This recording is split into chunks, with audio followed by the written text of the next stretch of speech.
Di sini saya akan menjelaskan tentang parafilia. Apa sih yang dimaksud dengan parafilia? Yaitu istilah gangguan seksual atau masyarakat awam menyebutnya dengan kelainan seksual. Istilah parafilia pertama kali digunakan oleh William Stickle. Beliau adalah seorang psikoterapis. Pada tahun 1925, dalam bukunya yang berjudul Sexual Aberration, menjelaskan bahwa gangguan psikoseksual yang ditandai dorongan, perilaku seksual yang berulang dan intensif, fantasi yang melibatkan objek, situasi yang tidak biasa dan menimbulkan keadaan distres atau stres yang berbahaya. Lalu menurut David Chanel dan Cree, gangguan seksual parafilia yaitu tindakan pelanggaran hukum sehingga penderita gangguan tersebut disarankan untuk mendapatkan terapi untuk kesembuhan gangguan seksual bentuk tersebut.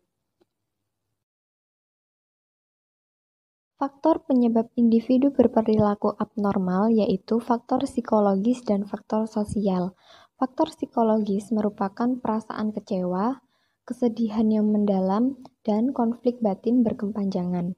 Sedangkan faktor sosial yang berasal dari lingkungan keluarga.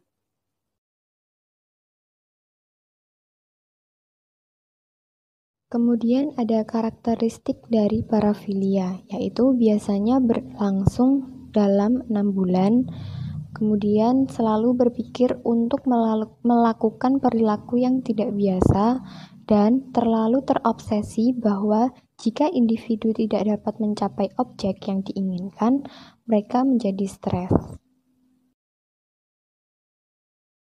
Akibat dari gangguan parafilia yaitu individu akan kehilangan tujuan lain dan berkonsentrasi pada pemenuhan hasrat seksual mereka jika lebih buruk.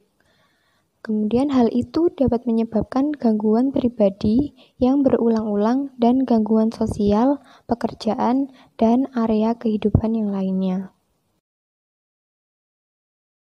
Penyebab dari gangguan parafilia. Yang pertama adalah pengalaman pelecehan dan kekerasan seksual di masa anak-anak.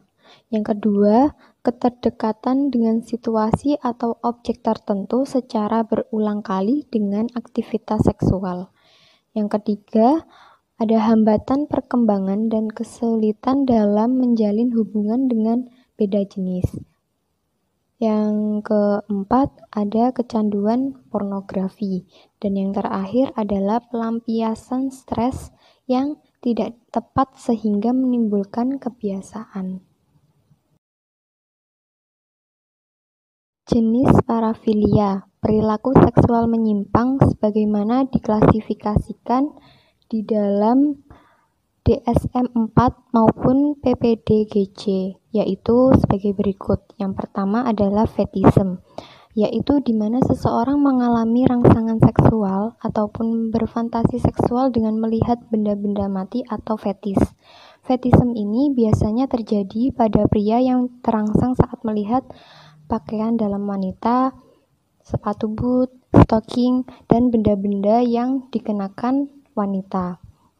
Yang kedua adalah voyeurism, yaitu ditandai dengan berulangnya dorongan seksual yang kuat atau fantasi seksual yang ditimbulkan karena melihat orang yang tidak mencurigainya sedang telanjang atau melakukan aktivitas hubungan seksual.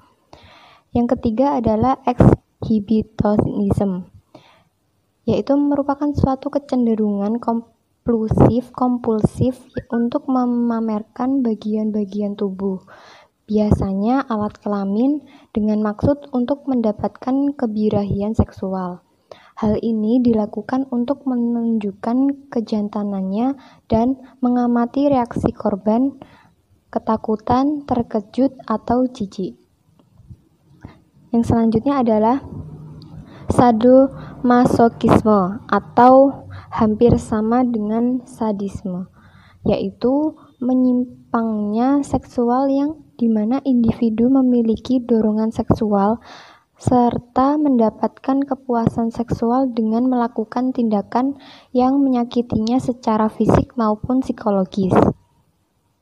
Selanjutnya adalah seksual masochism, yaitu di mana individu memiliki dorongan seksual serta mendapatkan kepuasan seksual apabila menerima tindakan yang menyakitkan secara fisik maupun psikologis dari pasangan seksualnya. Dan yang terakhir adalah pedofilia, yaitu aktivitas seksual yang dilakukan dengan anak-anak prapubertas. Kamus Psikologi memberikan sinonim yaitu paderosis. Paderosis itu apa sih? Penggunaan anak-anak sebagai objek seksual oleh orang dewasa. Untuk pengobatan parafilia, yang pertama ada grup terapi. Grup terapi ini pengaturan yang dirancang untuk menyangkal yang biasanya mereka tunjukkan, kemudian mengelilingi mereka dengan pasien lain yang berbagi kondisi kepada mereka. Begitu orang-orang ini mengakui bahwa mereka memiliki perbedaan seksual, terapis ini dapat dimulai untuk menangani masalah individu yang mungkin menyebabkan gangguan seksual.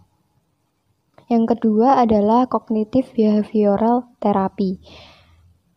Terapi perilaku kognitif CBT melibatkan penerapan teknik terapi perilaku untuk memodifikasi penyimpangan seksual dengan mengubah pola pikir pasien yang terdistorsi dan membuat mereka sadar akan pembenaran irasional yang mengarah pada perilaku seksual yang tidak diinginkan.